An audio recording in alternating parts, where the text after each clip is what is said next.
Hi there, and welcome back to the FFS podcast. I'm your host, Praddy, once again, and this is episode number 6 of the FFS series. To those of you who are joining us here for the first time and are wondering why this lengthy introduction, it's basically because we've got different series talking about different topics. So this is our OG series, our original series, where we talk about the hard-hitting topics in the world of football, whether it be men's football, women's football, whether it be Europe, Asia, Americas, anywhere. So we cover all of these topics on this particular series. So for this particular episode, so for episode number 6, we are going to be talking about grassroots football in women's football, especially in the UK. And to do that, we're joined by John and Marie here, who are the owners or the founders of the Get Pro Academy, which is basically an independent football academy that helps build and nurture and develop young women footballers in the UK. So welcome, John and Marie, to the podcast. Glad we could have you on here. So before we get to talking about the topic here, let's get to know a little bit about you too. So John, let's start with you. So tell us a bit about yourself. Well, I played football as a youngster up to the age of 18, got a very bad injury, left sort of the game, got a normal job, and then started coaching my kids, really. That's basically how I got into it. I've got 22-year-old twins, and I started coaching my son from the age of 9 to under 14. They then moved on, and he had a sister, so a girl twin, who at the time, even though it was only 10 years ago, at the age of 12, they'd stopped playing in mixed football. She couldn't play for the team, and there was nothing for girls in the area. And she was a very good player, and I think I've always been a little bit driven for girls football because of that. And then I got the opportunity to coach a girls team in my area, Thames Valley, which we coached as footballers rather than girls. We dominated for 3 years, and then just because of logistics, we stopped. I stopped. The team disbanded, sadly, and I then got the calls from the team to coach them privately. While I was coaching them, I built up my contacts with Chelsea, with Arsenal, and with Reading, where I would take my best players to their foundations, try and get them into the academies, which meant I would lose them. But obviously, the coach is a tick in the box. And everything stopped last year because of COVID. But the year before, we'd got 4 girls into Reading and 2 into Chelsea.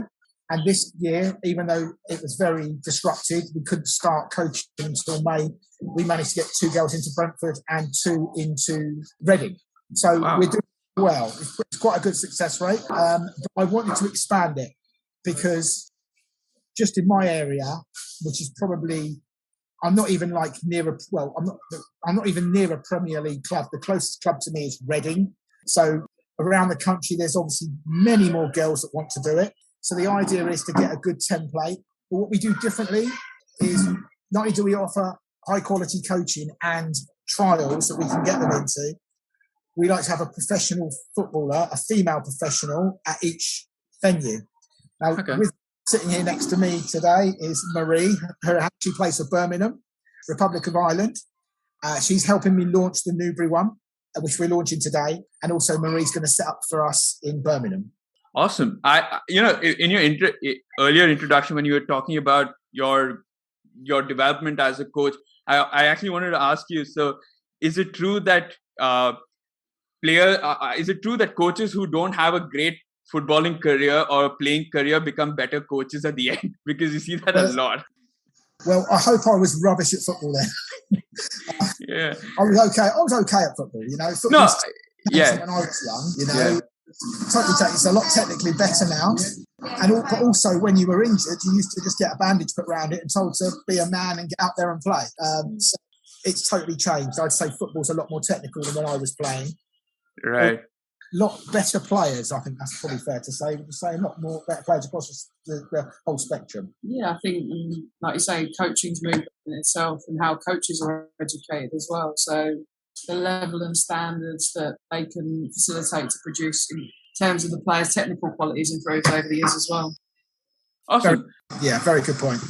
Yeah. All right. So we'll delve more into that in a little while later. But Marie, let's talk about you. So why don't you tell us a bit about yourself?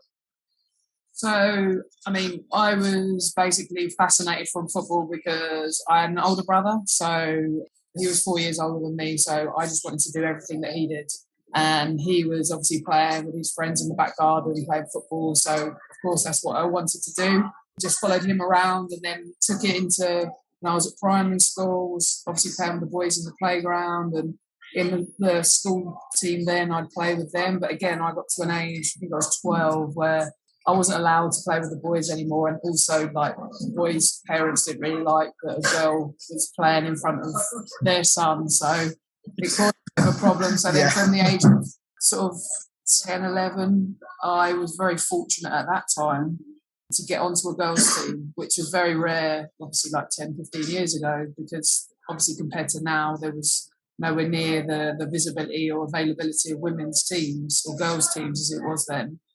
So then, really, until I got to the age of 14, 15, I wasn't even aware that there was senior women's football, if I'm being brutally honest. And I was very fortunate that I was asked to join Watford's sort of senior women's team at the age of 14.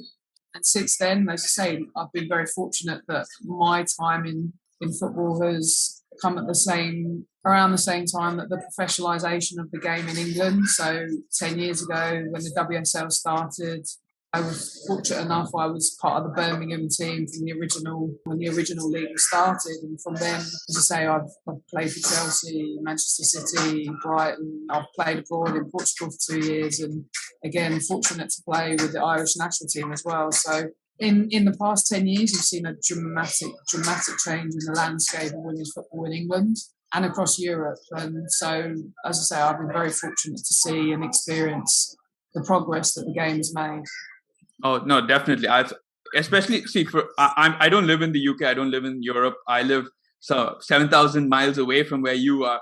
But I can tell you that at least over the past 3 to 4 years, women's football has just grown meteorically. Like, even like, you think that it would be very difficult for us staying so far away to watch women's football. But the introduction of the WSL, the FA player, which is accessible for everybody, it just helps grow the entire sport so much.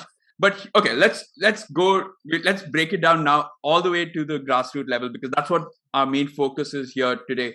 So Mary, let me ask you, how important is it for academies like Get Pro to kind of come out there and help nurture young women footballers, to make them aware that there are opportunities for people like you and younger women footballers out there, that they can make a career in the sport? So how important and what are the opportunities that it brings about? I think, like, just taking my own personal experience, obviously, like I say, I was very fortunate that I literally fell into being able to move into senior women's football. So to have now like an academy like Get Pro, where they can help facilitate with that in terms of opening up doors to clubs that girls may not even know existed. They may not have been aware that there are academies, that there are teams that are available to them within their own local area. So to be able to help facilitate with that, and just, as you say, sort of spread the visibility of what is available to young females now, I think is vital. And like you say, the elite level is fantastic, how much more visible it is, but underneath that still there's a lot of work that needs to be done in terms of raising the networking, if you like, of what is available to younger players. So as I say, to be a bridging stone between grassroots and the elite, I think it's something that is is massively necessary, and will be a fantastic opportunity to be able to bridge that gap. As I say, like, there's a lot of players out there that still that are rough diamonds, which hopefully with this in place now, we'll be able to unearth, and clubs will reap the rewards of. No, definitely. And John, I want to ask you, like Marie's clearly mentioned, you kind of are like the middleman between young women footballers who play in their parks and the field area to becoming elite footballers at the world stage. So I just want to get your thoughts on this as well, like from developing these young women footballers. Like, I know you had a daughter who you wanted to help develop and nurture, but sorry, before that, I got a little confused there. So these young women footballers, or these young women who want to become footballers as a career or in their later life, they might feel slightly hesitant to straight away reach out to the Arsenal academies or the Chelsea academies because they feel like it might be a higher step up. So how important is your involvement now to bridge that gap? So I just want to get your thoughts on that. I've tried to set it up, and we are setting it up where it's threat to no level, if that makes sense. There's no threat to the grassroots teams because we're not setting up a team. Right. Yeah. The best local players and making a team out of them. So the only way the grassroots team will lose their player is if they get selected by an academy for a contract, which for me, as a coach, is a tick in the box. You might be right in pointing out that we might be a little bit less daunting than going to the foundations. But what I've done is with my local clubs, more local clubs like Chelsea, I said, Reading, and that, is I've built up a relationship with them where they can come to us rather than travel to their foundations. We can literally select girls and send them an email with a list of names of who we think is acceptable for trials, and they give them a trial. Obviously, it doesn't mean they're accepted. But again, you're right. It probably takes out the travelling, which might make it easier for parents. It takes out perhaps some girls a little bit nervous and will feel more in their comfort zone playing with players that they know or more locally. But we still do that high-level training where it dictates their performance, their development, and whether they can get selected. We've been fortunate enough with some of the girls, 3 of the girls who've got into Reading. One plays for England at her age group, another one is in the England squad, and one is in the German squad for their age groups. That's not all down to us. All that we had, the girl in the German squad got in the German squad when she was with us, but the 2 girls from England obviously progressed again since they've been at Reading. But basically, even though we do follow the girls, and we want to follow them all the way through their career, build that relationship and stay with them, we're just a stepping stone, really, for girls to see a pathway, which is why Marie's with us, because Marie is the epitome of the pathway. She's a professional footballer and can show the girls that there is something out there if you want a career in the game. No, I mean, I know you say that it is a stepping stone. I really don't like the word stepping stone. It kind of just reduces your own worth in a way. I feel like what you're doing is so important because, like you mentioned, like there are tons of kids out there who might just not feel that comfortable traveling all that distance, and that too probably leaving their homes. You know, obviously you hear the stories of the professional players and all said that I left home when I was 12, when I was 15, and I did all of that. But, you know, sometimes, you know, people do vary and they don't necessarily have to all be like that. So people who are not comfortable traveling all the way, it's so vital that you have a support system like yours around that would help them also get a lot more comfortable. And of course, in due course, you do help them get into the likes of Arsenal, Reading, and Chelsea, which is very, very important. And I wanted to say, I mean, let's not take away the credit from you because you said it's not up to us. You mentioned the 3 girls who eventually ended up playing for their national teams at their groups.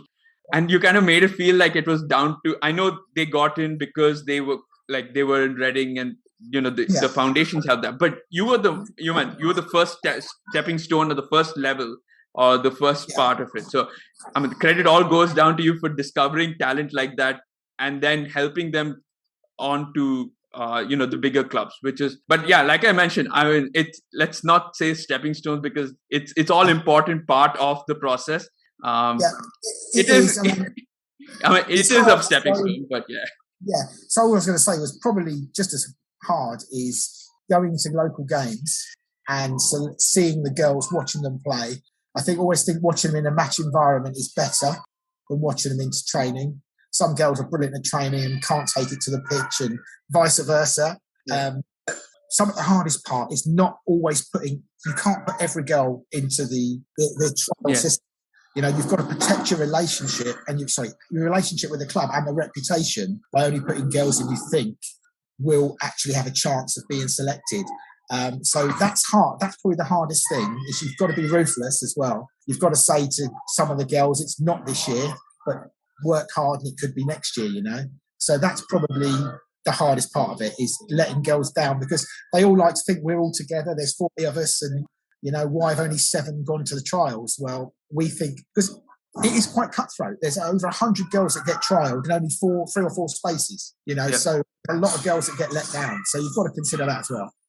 No, definitely. And that perfectly transitions us to the next segment, where we're going to be talking about the challenges you've had to face to set up an academy like this, as well as the challenges that you continually face, like you mentioned, during training or during, normal operations. So, okay, let me ask you, John. So in terms of setting up Get Pro Academy, how easy was it to set up the academy, given, I don't know what the regulations are in terms of the sporting regulations from the government, all of that? Because I can think that here in Dubai, it's not that good. It's not going to be that easy, because there are a lot of loopholes, a lot of sort of regulations and departments that you get clearance from before you can actually set up something legitimate. And I just want to know from your perspective, how difficult was that?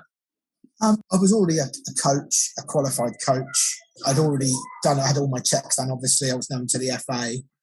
So probably half of the hard work was done. What was probably harder was getting established, and I'm still nowhere near as established as I want to be. Hence, I'm working now with Marie to bring that little bit more credibility. There's a lot of people out there, excuse me, that do coaching, take people's money, and at the end of the session, the girls just go home and come back next week. What I want to do is make a difference. I want to show a pathway. And the only way I can do that is by doing it properly. So, you have all your public liability insurances and everything like that. I'm FA level 3 myself, which is generally higher than most grassroots coaches, because you only need to be an FA level 1 to coach a grassroots team, whether it's boys or girls. Marie's UEFA B, so makes me feel very underqualified. But for me, that's enough for me. Marie's going for a UEFA A in the new year. I've already got a friend of mine, Mo. He's a UEFA A, so I've already got the top coaches that that have to actually coach for a living or part of a living to actually keep their license. So we're doing it properly. And the ones that are slightly under, we're going to pay for them to get through their badges. But funding's difficult. The internet says there's grants everywhere, but trust me, there isn't. If you're a new entity setting up, there's nothing. If I was already a club and I had a pitch that I wanted resurfacing, there's money for that. If I wanted my clubhouse done up, there's money for that. But for brand new ventures, there's nothing. So it's time, it's money. I'm a little bit crazy, I suppose. I don't mind putting the time in. And we've got Slough set up. We're setting up Newbury, as I said, launching today. Birmingham's coming. Manchester's coming. There's one in Kent that's coming. But we want to try to get them everywhere, because girls football needs that pathway to the WSL, and that will help the WSL and hopefully in time England almost. Yeah. England surviving, because there's no money for scouts to go out to view these games. And I think that's why the clubs are so receptive, because we've had to build our relationship with the clubs that we've got on board so far, and we've been successful. They don't mind allowing us not to send the girls to their foundations, because they would not see these girls otherwise.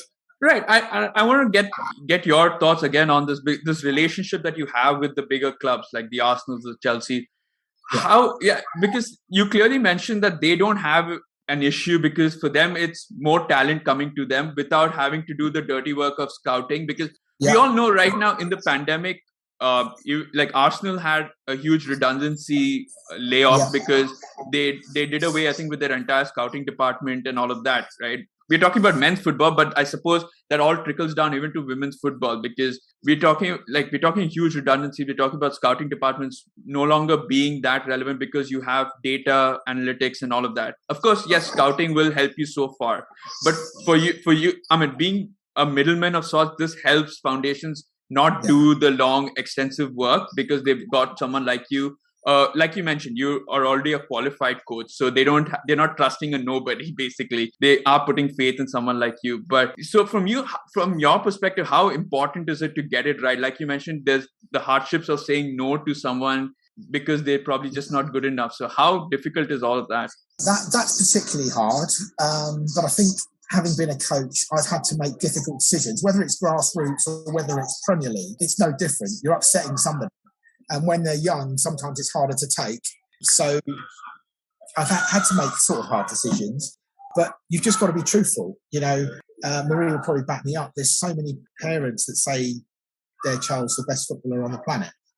And why that's lovely to hear, it's such an easy trap to fall into, because they'll send their girls to the trials and they won't get selected, and then they've got to pick them up.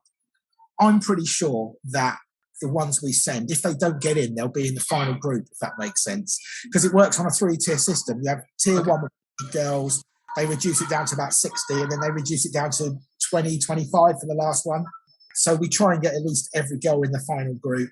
I was surprised this year. We got Brentford on board, and I was surprised we've done so well this year, strictly because we couldn't be coaching before May, and the trials are in June. So we had to be almost be extra vigilant that we sent the right girls there, which we did. But with Marie on board, Marie's eye, trust in her to help us select the right girls, opening up Get Pro Academy to different parts of the country, and hopefully we'll start getting influx into a lot of teams. Yeah, Marie, I want to get your thoughts on this. So as obviously you've gone through the entire whole gamut of the entire process of starting from grassroots to becoming a WSL player. So for young women or young girls who are wanting to get into this path, so if a Get Pro were to approach you and say, here we are, we're an academy, we're an independent academy that will help you get into, if you're good enough, we'll get you into the bigger clubs, foundation and all that.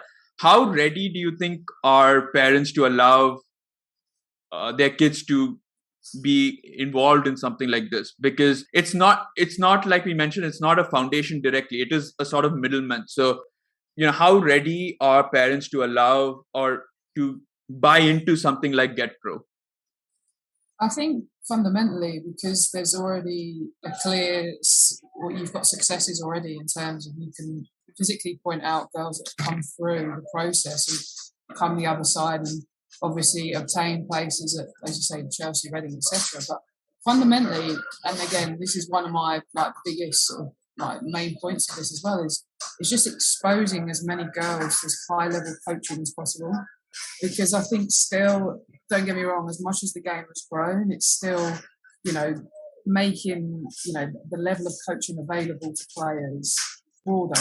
And with what we're going to provide, as you say, maybe in year one, girls may not be ready, but by the end of a year, 12 months with us, we like to think, we've got enough belief in terms of the quality of the coaches that we'll be providing that, that they will be ready, because we'll be exposing them to the standards of what will be expected in elite level academies. So I think for us, as obviously, of course, we want to get as many girls through to professional clubs as we possibly can. But for me, my bigger goal is as you say, to expose as many young female players to top level coaching, because I think that can only be good for the, not just obviously, girls going into professional clubs, but just in terms of educating girls and exposing girls to the best possible coaching. I think everybody can benefit from that. So we're not fundamentally trying to funnel as many players through. We want to develop as many players as we possibly can to the highest level, which, as you say, that can only benefit the greater good of the game. Right. And we're talking about developing players, and as a professional player, that the number of players or the number of players who actually do manage to graduate from grassroots and become elite it's a small percentage, right? We're not talking about 50% of the people who get into the foundation immediately become superstars. There are very few who can take in that sort of, I suppose, the mentality or the mental strength, I suppose, to become professional footballers. Like even in men's game, the percentage is really small of people who graduate from an academy like Get Pro to becoming a first team starter, because the pool is only that much small, as in the team is only 22, 23 or 26 squad, but you've got a huge pool, right? So it kind of has to narrow down. So I just want to know and John's already mentioned that there are challenges when it comes to rejecting certain women players or young women because they're not good enough for the next level. So how much is it a challenge from a mental perspective? how are you coaching the mental side of the game? Because you need to obviously, it's not easy to hear that you're not good enough to become an Arsenal player or a Chelsea player or get into their foundations even. So how much is it down to, how much is the challenge of coaching or ensuring that there is some sort of mental strength building as well for these young girls?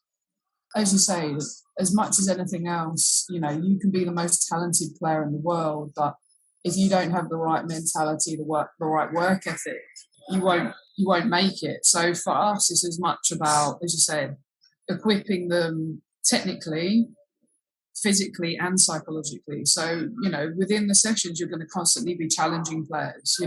If players are sufficient in one area, say they have an exceptional right foot, there's no point then in just being like, okay, you're great at this, we're just going to concentrate on that.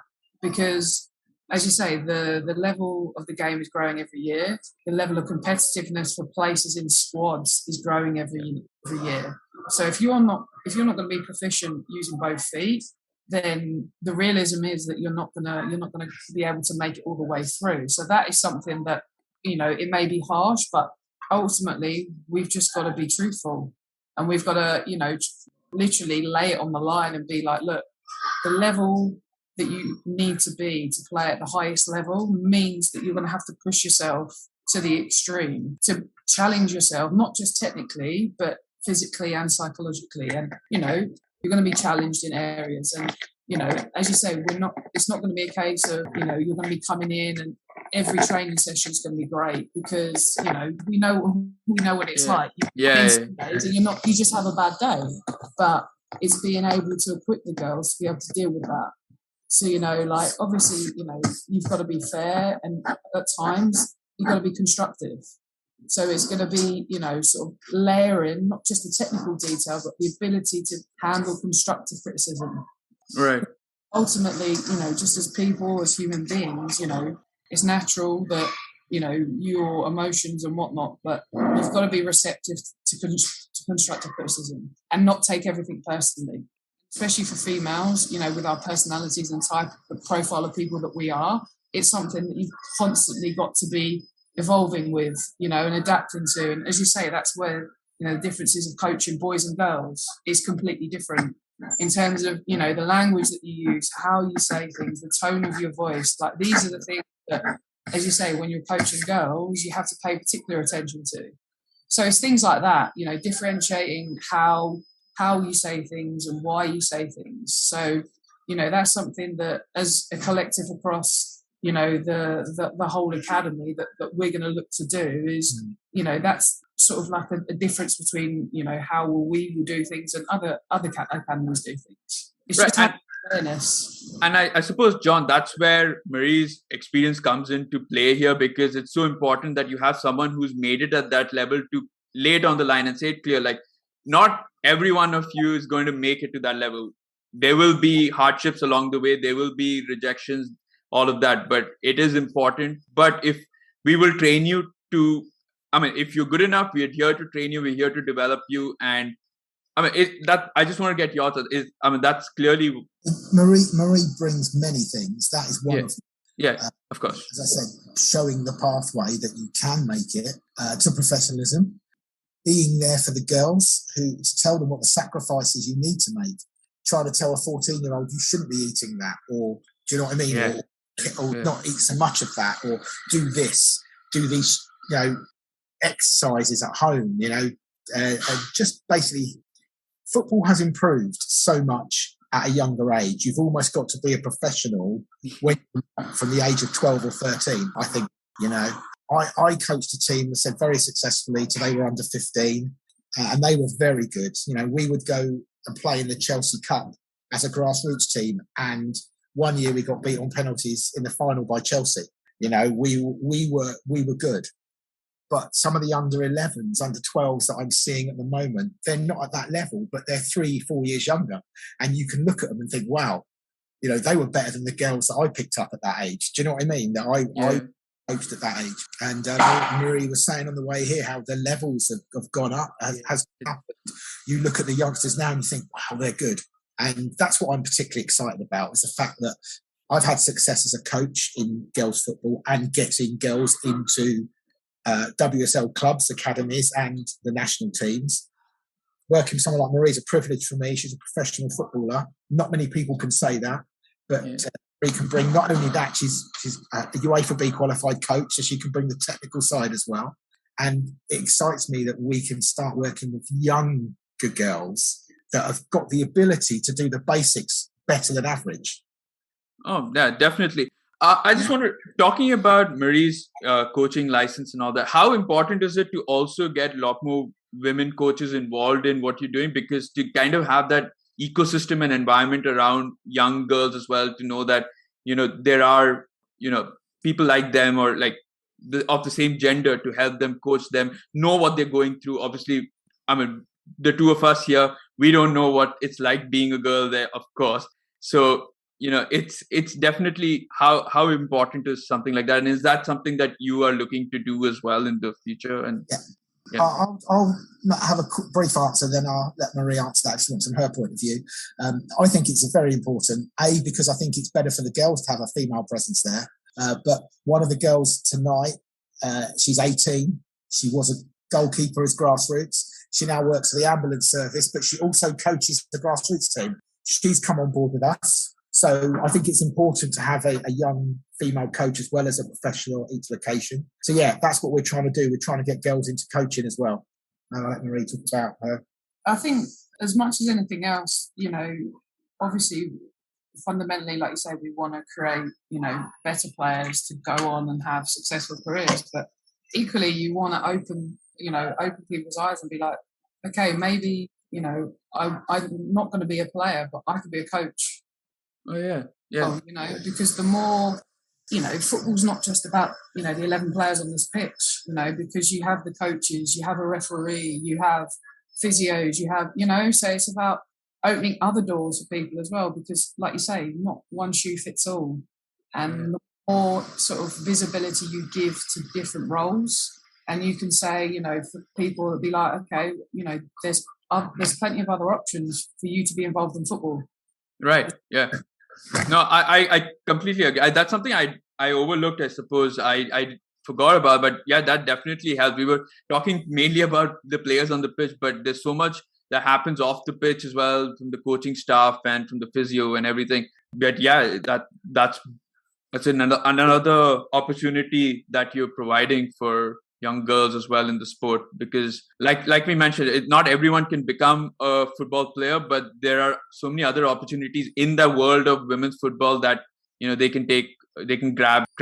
Let's stop it there. But let's talk about another thing I want to ask you, John, is in terms of the facilities that you're going to be providing for these young girls. How easy was it to get like a pitch to practice on, and the equipment, training facilities, all of that, for wherever you're opening it up?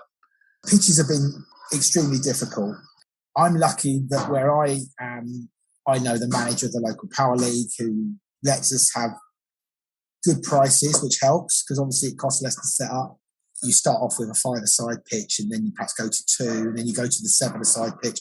But they haven't got an 11. There are a couple of 11-a-sides I can get access to, not a problem. It's been difficult here where we're setting up tonight, just because there's a lack of pitches, and there's not anything like a power league where I sit close to me, which is just it's a football ground basically, but segregated into loads of AstroTurf pitches, but smaller sizes. And there's also one called Goals as well, which is local, but there's nothing around here. So we've had to start off by going to a school. We're sharing the pitch, but we've got enough room to start off with. Facilities are good. We always make sure we get good pitches though, so they're up to date AstroTurfs, 3G, 4G. Just basically equipment we're having to buy. We are looking to do a partnership with MITA, pretty much signed and sealed.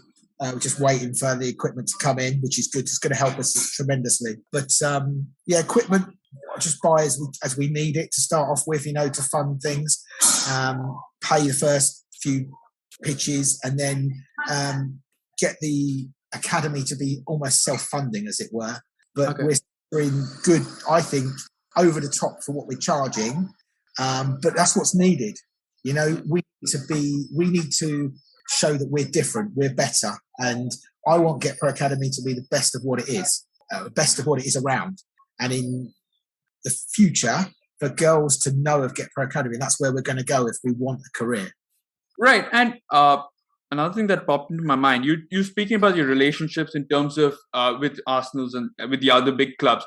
Yeah. Is there a future in partnering with clubs like these that they probably help out in funding some of your equipment or your pitches, because you are in turn helping them get scout talent and all of that? So I'm not saying right now, but in the future, is there a sort of partnership that? I think at the moment that's probably the best we're gonna get. I know there's some WSL clubs that are struggling just to support their women's team. So funding something like what we do, it might be good long term, but obviously they need to get it right at the top level, as it were. Who knows? Who knows what will happen? If we start opening up all around and we get established throughout the country and we're introducing 50 girls to different clubs a year or 30 girls, then who knows? Yeah. But at the moment, we need to get established ourselves to prove to the WSL clubs, if they have got any spare money, to put it in us. No, I'm not. Yeah, you shouldn't start running before you can learn how to walk, I suppose. But it's gradual process. But yeah. It's obviously something that I was thinking could be in the near future. If these clubs are struggling to do it in-house, probably outsourcing it is an option. But like I mentioned, right now all these clubs are going through financial hell, so it's going to be it's only once things get a lot more stable that we'll probably talk about this. But okay, so I suppose the final segment that I have is we're hearing a lot of rumors right now about rumors about there being more international breaks and a double World Cup every 2 years, biennial, all of that. And this is like a common voice across social media, which is, why aren't they talking about developing grassroots football? Because that's where it all begins. Personally, I don't want to see a World Cup every 2 years, because for me, like, a World Cup is a grand event that you need to wait 4 years and have that spectacle. For me, I'm more interested in seeing, players develop, players move, get more players involved, and only then can you think about the other stuff. So, Marie, I want to get your thoughts on this. How important is it to, shift the focus away from having this international break, but talk more about grassroots level football? As you say, the idea of a World Cup every 2 years, well, how are you going to be able to, carry that on if you aren't producing any more players? Exactly. That's the thing. The bottom line is, obviously, World Cups make money, grassroots doesn't. So that's why you're going to have that focus. But, I think, especially for the women's game, the realisation, obviously, like you say, the calendar as it is saturated. Like, it's pretty heavy as it is with international football. So, the shift in focus to grassroots has probably got to be, it's depending on the association taking the lead rather than obviously like FIFA or UEFA. Yeah. So I know, obviously I can only speak from obviously within England. There's been a lot of investment from the English FA certainly, and there's been a massive push obviously towards the women's game.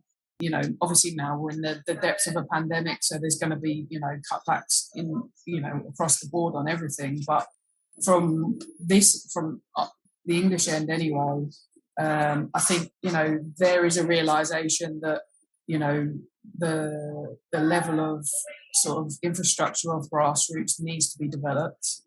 And, that's where hopefully, we're going to reap the benefits of that with what we're doing. Because that, as I said, like, the gap between grassroots and, academies, foundations, etc., is something that, is a big gap, and there's a big area, but not just in terms of the progress of the women's game. It's great now, like I say, you're driving past parks and you see young girls are playing football. That's the norm now. But for that to continue, you need to obviously continue to help fund grassroots clubs, because, especially now in this time, a lot are going out of business completely, shut down completely, because ultimately that's the first cut that's made in clubs. So, that's where we're hoping, obviously, with what we're doing now, hopefully we can pick up, a lot of players that wouldn't have clubs because obviously with the cutbacks that are being made. But as I said, from my perspective, within England, it's something that has been massively highlighted and it is being pushed. Obviously, like anything, there can always be more investment. There's never right. Always do more, but I can say that there has definitely been a lot of emphasis and a lot of sort of thought and effort has been put in to try and raise that awareness around grassroots and try and support it as much as they can, especially in the environment that we're in at the moment. But as ever, there's always more things that can be done. But like I said to you, from the question you asked, obviously, about biannual World Cup and things like that, it's more about the independent nations, federations taking control, funneling their support themselves rather than relying on the bigger organisations to support it. Because if we take care of ourselves, then we're going to be in a very good position. No, definitely. And John, I want to get your thoughts on this. Obviously, Marie mentioned that there is a movement towards improving women's football in England. From a funding perspective, like we mentioned, yes, there are funds being invested and injected into the game, but I feel like there's so much more that can be done, because it feels like any sort of issue that happens so for example, you take the pandemic. The moment the pandemic hit, the first thing was grassroots levels were cancelled, like any sort of leagues were cancelled there. And then you get even more so for women's football, because women's football was cancelled. The Premier League was kind of prioritized over everything else, again, because of money, and that's where the big bucks come in. But I mean, I just want to get your thoughts on this. How important is it for funds to come into this sort of football, grassroots level football, and that would also help funding for Get Pro. Obviously, the more funding we get, or the women's game gets, the better. I think a lot of people eased off when they signed the Sky deal because they thought it was going to be the saviour, but it's affected crowds. I'm not saying it's not a good thing. I can imagine being a player playing live on television is an added sort of, I might give you another percent. I don't know. Most people should put 100% in anyway, but you know what I'm saying. It can connect, but there's still nowhere near. It's nowhere near enough. I'm going to run this as if we need sponsors, people to inject money as well, perhaps from local businesses where we can advertise and return for the foreseeable future and probably forever. While I'm here anyway, I cannot see any money filtering down to what we do. So it's a little bit of personal expense. It's time, but it takes passion, hard work, working with the right people, and just basically offering what we can do to grow a game that we love and we know needs supporting. And trying to give equal opportunity to girls as well as boys. Definitely. And I guess, Marie, now I know I'm bringing back the World Cup talk, but if they were to have more international breaks, more international football, is that more opportunity though for girls who are involved in Get Pro to kind of make it? Because obviously, like you mentioned, there aren't enough professional footballers out there to play international breaks, to play these matches week in, week out. They will burn out at some point or the other. So the demand for players would increase because you have so many more matches and in a shorter span of time. So does that in any way create an opportunity for women players and women or young girls in Get Pro to finally get their chance? I know it's all based on how well they are and how good they are, how talented they are, and how mentally strong they are. But even for them, like someone who is at that level but kind of misses out, would something like this enable them to get into the bigger teams or play international football? I mean, what you would say is obviously if this does happen, then teams will have to have bigger squads. Yeah. Because of the volume of games. So then within that, it opens the realms of opportunity, like you say, that they're going to, because obviously budgets might not necessarily increase. So then they're going, well, we then need to promote from within, which obviously then opens up the opportunity then of obviously like academy players coming through into first team squad. So from that side of things, of course there's going to be opportunities, but equally, as you say, the more that the game grows, the visibility of the game is getting, clubs are casting their nets worldwide now for players. So you're going to get a lot more foreign players coming into the leagues. Obviously, the better the leagues become, the competitiveness, etc. Clubs are going to be looking for the 1% marginal gain. So their scouting and everything is going to be a global game.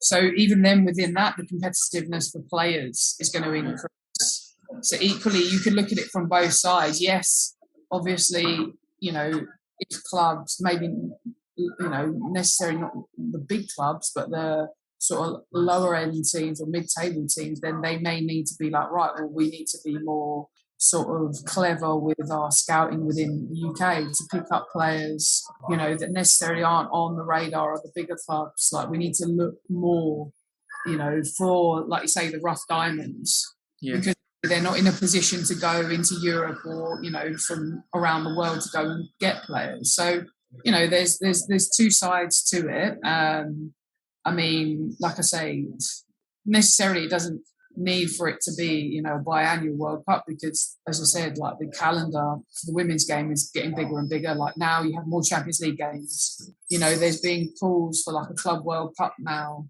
So, there's more. They want more and more games. So there's two sides to that opportunity, and I think the squads will definitely be getting bigger. So you then do have that possibility of homegrown players being included and given places within first team squads. So then obviously the role of the academy is going to become more important, because teams are going to be wanting to produce their own. And equally then within that, you're going to have, as what the men's game is now, transfer fees. You're going to be looking and going, well, we've seen it so far. I think the highest transfer fee is 300,000, I think, in the women's game, but year on year that's going to get bigger and bigger. So ultimately it's going to be an opportunity for clubs to make money. If they produce their own players, sell their own players, so ultimately there's a lot of opportunities that are going to be coming up, and the emphasis on youth development is becoming more and more important. You've seen that on the men's side. Look at, everyone talks about Man City and they have all these millions, but look at their academy. Look how much from selling their academy players they make. It's a business. So that's going to come into the women's game as well, which for obviously ourselves is brilliant, because it opens more opportunities for players. So it's exciting times that are definitely coming.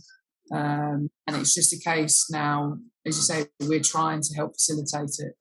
No, perfect. Okay, so John, the final question that I have for you is sustainability, because this is all going to ending up in how sustainable can Get Pro be in the long run, because that's your vision. That's the entire goal of Get Pro, is to make sure that it reaches from the north to the south of UK to other parts of the world as well, get people involved. But how do you vision it, or how do you perceive it to be sustainable in the long run?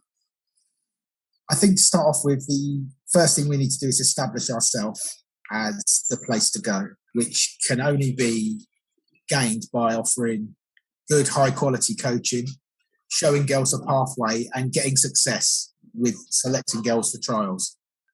And then basically just opening and expanding, reinvesting back into a new centre, whether it be we reach out and go a bit further, or whether if we have success in an area like Newbury today, I have a target for 40 girls for each location. And Newbury, we started advertising 2 weeks ago, and we've got 41 for the first one tonight. So that's really good. So it could highlight that I've got 40 at Slough and 40 at Newbury, which is about 40 miles apart. So perhaps we could set one up in between, if that makes sense, as long as it doesn't detriment them. It shows that the demand is there. Yeah. Interesting to see how Birmingham and Manchester go. But I would say they were bigger epicentres for football than where we are at the moment. But again, that might mean that we're less popular because there's more private coaching and things like that out there. It's something that we have to tread. But I'm confident that if we can deliver what I've delivered at Slough and what we're going to deliver at Newbury and the other sites that we're going to open up, I think we're very sustainable because we are different to just coaching. You know, we offer the pathway, we have success, and we work with professional footballers, which many coaches do. We've already made contacts in a couple of other countries around that we've got connected already, or I have from previous football experiences, and that's receptive, been well received. But I want to, you know, there's a saying, if you can't look after what's in your backyard, go for someone else's. So I want to get the UK established first. I'm happy with how it's gone so far. We would obviously been in front of where we are now if it hadn't been for COVID, but I think there's a lot of businesses in all walks of life that could say that. And I'm happy we're working with the right people. And if we can grow organically, as you said, walk before you try to run, then I think we'll do well. It's just about getting everything correct, though. You know, the coaches, the level of coaching, the selection for trials, but it also, we offer things like European tournaments in the UK that we can actually combine the centres to go for. So there's other little things we can offer that makes it interesting and will keep us sustainable. But I want it to be sustainable for what we're there for, which is the coaching. No, definitely. I suppose it's also important to, like you mentioned, Birmingham, Manchester, big epicenters for football. I think it's important to also have that sort of differentiation between what you do and the others. Like you mentioned, the pathway that you've shown and that you've successfully shown as well.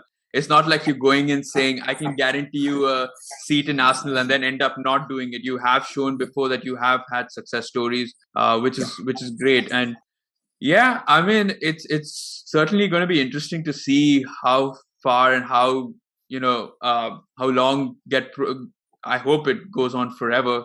Yeah, definitely.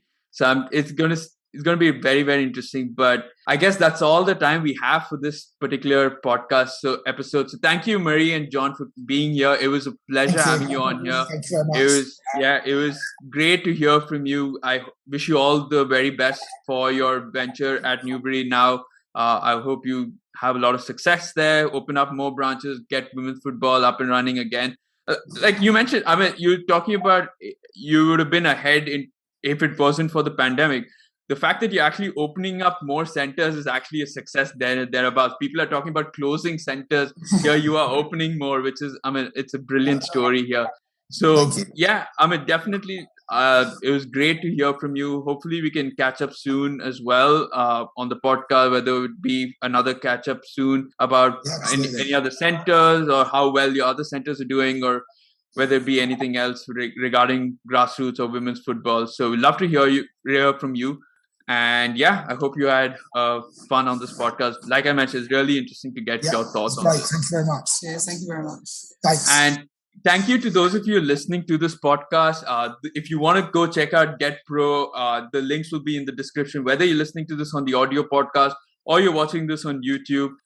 So the video podcast is only available for members. So go check out our Patreon page. You can check, we talk about sustainability. That helps us be financially sustainable, get more equipment, all of that. So go check that out. The video version will be there. But I will be putting out snippets of this conversation on YouTube. So, any of the important conversations that we've had here will be on YouTube. So for those of you who are not ready yet to be our patrons, you can go check out those snippets. But for those of you who want to watch the entire thing on YouTube, you need to be a member. But fret not, at least you've got the audio podcast, which is there on Spotify, Google Podcasts, Apple Podcasts, you name it. Whichever platform you listen to your podcast on, we're there. And yeah, I catch you all on episode 7, which will be next week. But that's about it for episode 6. I'm your host, Praddy, once again. You stay safe and see you.